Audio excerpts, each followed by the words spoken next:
बहुजन नायक मान्यवर साहब कांसीराम जी के 87वें जन्म दिवस की हार्दिक बधाई। आज मान्यवर साहब कांसीराम जी का जन्म दिवस मनाया जा रहा है। आज के ही दिन अर्थात 15 मार्च सन 1934 को मान्यवर साहब कांसीराम जी का जन्म पंजाब की धरती में सरदार हरि सिंह और माता बिशन कौर के घर हुआ था। मान्यवर साहब कांसीराम जी का बचपन रोपड़ के अंदर बीता। साहब ने साइंस ग्रेजुएशन करने के बाद DRDO पुणे में सीनियर साइंटिस्ट की नौकरी ज्वाइन की। जिस वक्त मान्यवर साहब कांसीराम जी पुणे में DRDO में नौकरी कर रहे थे तो वहाँ पर एक ऐसी घटना उनके साथ घटित हुई जिस घटना ने कांसीराम जी को मान्यवर साहब कांसीराम बना दिया। वो घटना साहब कांसीराम जी के जीवन का सबसे बड़ा टर्निंग पॉइंट था, जिसने साहब को पूरे भारतवर्ष के अंदर बहुजन नायक के तौर पर घुमाया। मान्यवर साहब कांसीराम जी अपनी नौकरी से जब त्याग पत्र देते हैं तो अपने घर जब पत्र लिखते हैं तो उस पत्र में बहुत सारी, उस चिट्ठी में बहुत सारी कसमें, बहुत सारे संकल्प अपने आप से करते हैं कि मैं कभी घर नहीं जाऊंगा, मैं जीवन में शादी नहीं करूंगा, मैं कोई बैंक खाता नहीं खुलवाऊंगा, अपने नाम पर कोई मेरा बैंक बैलेंस नहीं होगा, अपने नाम कोई 1 इंच ज़मीन नहीं खरीदूंगा, अपने लिए कोई संपत्ति नहीं जोड़ूंगा। आज के बाद मेरा समाज ही मेरा घर होगा। आज के बाद ये जीवन इस समाज के अर्पण, इस समाज के लेखे मान्यवर साहब कांसीराम जी लगाते हैं। जब हम साहब कांसीराम जी के जीवन के बारे में जानते हैं तो हमें गुरु रविदास जी महाराज की वो पंक्तियाँ याद आती हैं जिनमें गुरु जी ने लिखा था, दीन दुखी के हेत जो बारे अपने प्राण, रविदास उस नरवीर को सच्चा सूरा जान। कि जो बहुजनवादी सोच रखने वाले लोग हैं, जो मानवतावादी सोच रखने वाले लोग हैं, जो अपने जीवन को समाज के, देश के, कौम के हित लगा देते हैं, वही देश के, समाज के, दुनिया के सबसे बड़े सूरमा और बहादुर होते हैं। और उसके ऊपर मान्यवर साहब कांसीराम जी खरे उतरे। मान्यवर साहब कांसीराम जी ने नौकरी छोड़ने के बाद जो सबसे बड़ा काम किया, पूरे भारतवर्ष में घूम घूम कर जो बहुजनवादी सोच रखने वाले महापुरुष थे उनके विचार को कलेक्ट किया, उन महापुरुषों को इकट्ठा किया और उन महापुरुषों के विचार को लेकर एक विचारधारा को आगे बढ़ाया जो बहुजनवादी आइडियोलॉजी है, जो बहुजनवादी सोच है। और वो सोच कहाँ से शुरू होती है? जो सोच तथागत बुद्ध की थी, जिस सोच को महात्मा ज्योतिराव फुले जी लेकर चले थे, जो सोच छत्रपति साहू जी महाराज की थी, जो विचार नारायणा गुरु जी का था, जो बिरसा मुंडा, ईवी पेरियार रामास्वामी जैसे बड़े बड़े संत महात्मा महापुरुषों का था, उस सोच को इकट्ठा करते हैं और उसको लेकर पूरे भारत के चप्पे चप्पे में मान्यवर घूमते हैं। वो सोच क्या थी? वो सोच जिसको गुरु गोविंद सिंह अपनी वाणी में कहते हैं कि गरीब सिखन को देऊं पातशाही, कि गरीबों को, दलितों को, शोषितों को राज सत्ता की तरफ लेकर जाना है, इनको देश का हुक्मरान बनाना है। मान्यवर साहब कांसीराम जी चाहते थे कि दबे कुचले समाज के लोग भी राज सत्ता की तरफ बढ़ें, राज सत्ता को कायम करें। क्यों चाहते थे? मान्यवर कहते थे कि हजूम हमारा और हजूर तुम्हारा, वोट हमारा और राज तुम्हारा, ये नहीं चलेगा। जिनका हजूम होगा हजूर भी उनका होना चाहिए, और जिनका वोट होगा राज भी उनका होना चाहिए। 1947 के बाद जब से इस देश के अंदर लोकतंत्र कायम हुआ है, जब से इस देश के अंदर लोकतंत्र की सरकारें बनी हैं, तब से हम देखते हैं कि लोकतंत्र में हुक्मरान वो होता है जिसका संख्या बल ज़्यादा होता है, जिसके वोटों की गिनती ज़्यादा होती है।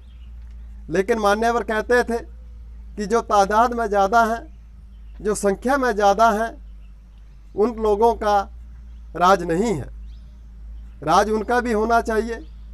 जब समाज की तरफ मान्यवर जी देखते थे तो इस समाज के लोग दूसरों के पीछे लगकर, लोग दूसरों के पास जा जाकर टिकटें मांगते थे। तो मान्यवर साहब कांसीराम जी ने कहा कि मैं समाज को, इस देश के अंदर टिकटें देने वाला समाज बना दूंगा। मैं इस समाज को, इस देश के अंदर एमएलए, एमपी, एमएलसी, राज्यसभा के सांसद बनाने वाला समाज बना दूंगा। और जो मान्यवर साहब कांसीराम जी ने चाहा वो करके दिखाया। साहब कांसीराम जी अपने भाषणों में अक्सर कहते थे कि अगर तमन्ना सच्ची हो तो रास्ते निकलाते हैं, और तमन्ना झूठी हो तो बहाने निकलाते हैं। मान्यवर साहब कांसीराम जी की तमन्ना सच्ची थी, और उनका जो सपना था, उस सपने को उन्होंने अपने जीते जी साकार करके दिखाया। और उनका सपना क्या था? जो सपना सदगुरु रविदास जी महाराज का था, जो सपना कबीर साहब का था, जो सपना और दूसरे महापुरुषों का था, उसको अगर साकार किया इस भारतवर्ष के अंदर, तो मान्यवर साहब कांसीराम जी ने किया। उत्तर प्रदेश की धरती में सदगुरु रविदास जी महाराज पैदा हुए, और उन्होंने चाहा था कि इस कौम का, इस देश के अंदर राज होना चाहिए, और उस राज को उस उत्तर प्रदेश की धरती में लेकर कोई अगर आया था तो मान्यवर साहब कांसीराम जी लेकर आए थे। और उन्होंने जब राज सिस्टम को, जब सरकार को बनाया, तो जो गुरुओं की सोच थी, जो महापुरुषों की सोच थी, उसको पूरा किया। मान्यवर कहते थे कि जिनकी जितनी संख्या भारी, उनको उतनी हिस्सेदारी। वो सबको बराबर का हिस्सा देना चाहते थे, सबको बराबर का पद, मान सम्मान देना चाहते थे। गुरु जी की जो वाणी है, जो हम संत वाणी के नाम से पढ़ते हैं, जो महापुरुषों की वाणी को जब हम पढ़ते हैं, वही बहुजन समाज पार्टी का, वही मान्यवर साहब कांसीराम जी का कैडर बनता है। जो हमारे दबे कुचले समाज में जितने भी महापुरुष पैदा हुए, उन्हीं का जो विचार है, वही विचारधारा मान्यवर साहब कांसीराम जी की विचारधारा बनती है।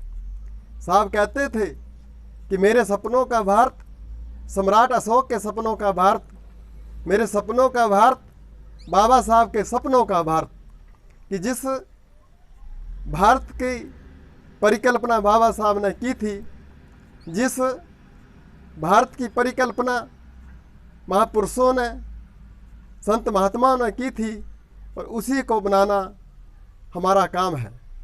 मान्यवर कश्मीर से लेकर कन्याकुमारी तक, कोहिमा से लेकर पोरबंदर तक 4200 किलोमीटर का सफ़र साइकिल से तय करते हैं, और घर घर जाकर, गांव गांव जाकर लोगों को समझाते हैं, उनको इकट्ठा करते हैं। जो काम असंभव सा दिखता है, जिस काम के बारे में कोई सोच नहीं सकता, वो काम मान्यवर साहब कांसी राम जी करके जाते हैं। कबीर साहब अपनी वाणी में लिख के गए हैं कि मरता मरता जग मुआ, मर भी ना जाने कोई, ऐसी मरनी जो मरे बहुर ना मरना होए। आदमी आता है इस संसार के अंदर, इस जहान के अंदर आकर चला जाता है, लेकिन कुछ बिरले लोग ऐसे आते हैं जो मरने के बाद भी अमर हो जाते हैं, जो जाने के बाद भी याद किए जाते हैं। और आज देखो, मान्यवर साहब कांसी राम जी ने अपने लिए कोई संपत्ति नहीं जोड़ी, लेकिन मान्यवर साहब कांसी राम जी वो संपत्ति जोड़ के गए जिसको दूसरा कोई छीन नहीं सकता, जिसको कोई चोर चुरा नहीं सकता।